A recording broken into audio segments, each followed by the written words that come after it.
Little did I know then that the experience of working on such matters of constitutional and civilizational significance would prepare me better to make sense of what was to transpire between August and December 2019. During this momentous period, Bharat witnessed the following.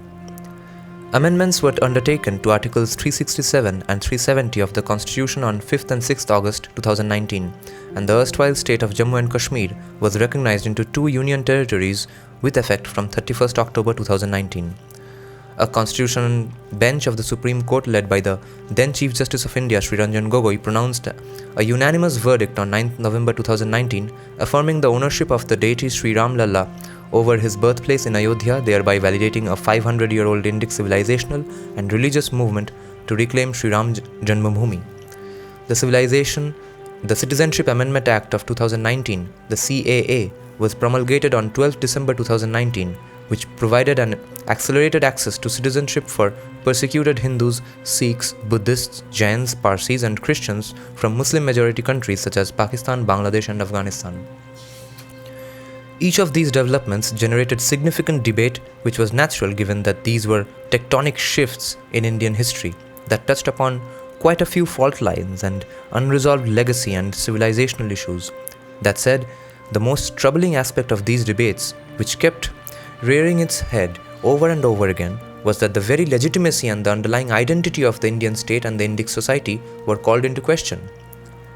We were being told that Bharat was a synthetic product of colonization, which had no identity or consciousness of its own before the European colonizer set foot on its soil and stitched it together as one nation.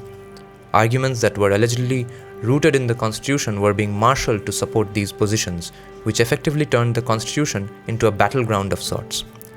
The extent of the divide was such that I was told on social media that the use of Bharat for India was bigoted and against the constitution's promise of secularism.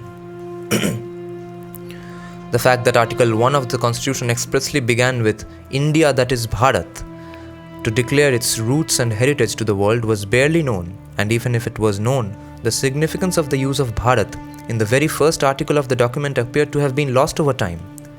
That is when I decided to examine the fundamental question of the relationship between India and Bharat through the prisms of civilization and the Constitution, and what it meant, if anything, to the state and to the society at large.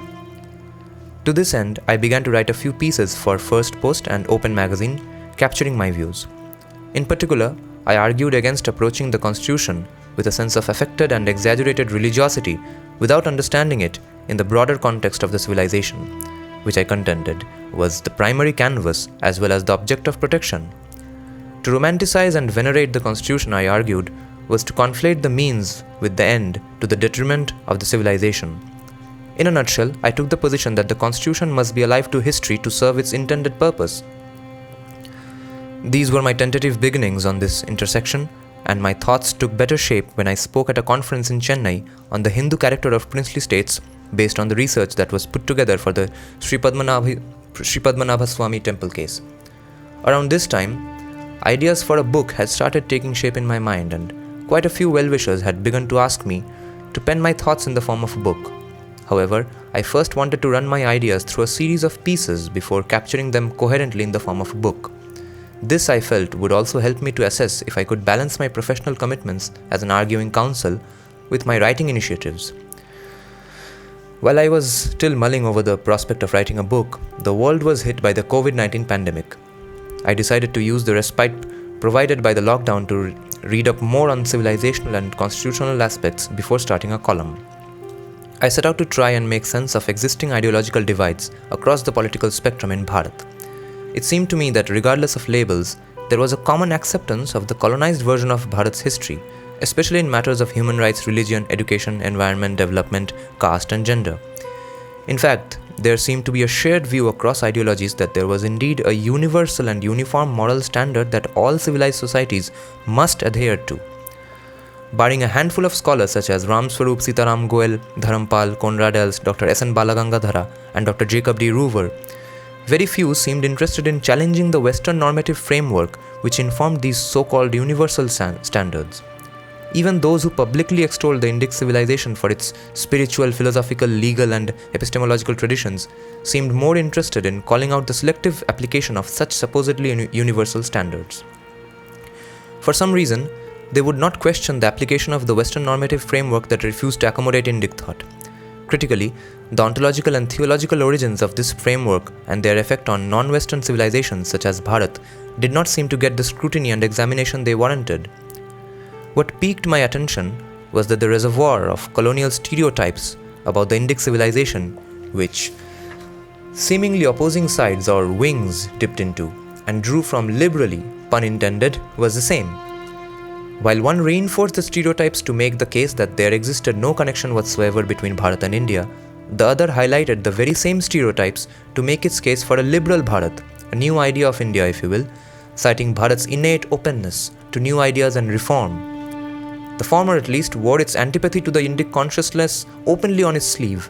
The message that was being evangelized by the latter was a repackaged version of the Reformation, in this case, an Indic Reformation. Of course, the latter school of thought pursued its reformist agenda while paying lip service to Bharat and its civilizational character to placate the larger Indic society with tokenism. This was a critical layer in the national discourse which needed to be unpacked, in my opinion, since the larger goals of reclaiming Indic civilizational consciousness and agency over it were being relegated to the margins by both sides, albeit for different reasons. The net result was the same. Bharat would continue to operate within the colonizer's framework, while its civilizational character would be put to symbolic and ornamental use without any real and lasting impact on policy making. To me, this did not bode well even for Bharat's economic aspirations, since the premise of an Indic Renaissance, that is, a reinscription of indigenous consciousness onto contemporary Bharat, was that it was not necessary for Bharat to play by the West's rules in order to achieve economic prosperity. On the contrary, I believe that a civilizational reclamation had the potential to spur confidence and originality of thought, thereby paving the way for economic progress in a way that was consistent with Indic ethos, which valued a balanced approach to nature and development. Critically, the pursuit of economic prosperity through the mere imitation of a Western framework, according to me, would cement the notion that the only viable way was the Western way, which would have irreversible and catastrophic consequences for the survival of Bharat's indigeneity. I believe that it would be unwise to put economics and civilizational priorities in walled gardens because the relationship between the two was too close to risk a silo-based approach, which means a compartmental approach. After all, the average person was bound to assume and attribute the West's economic prosperity to the values and ideals it subscribed to, and ultimately to its ontoepistemology and theology, OET,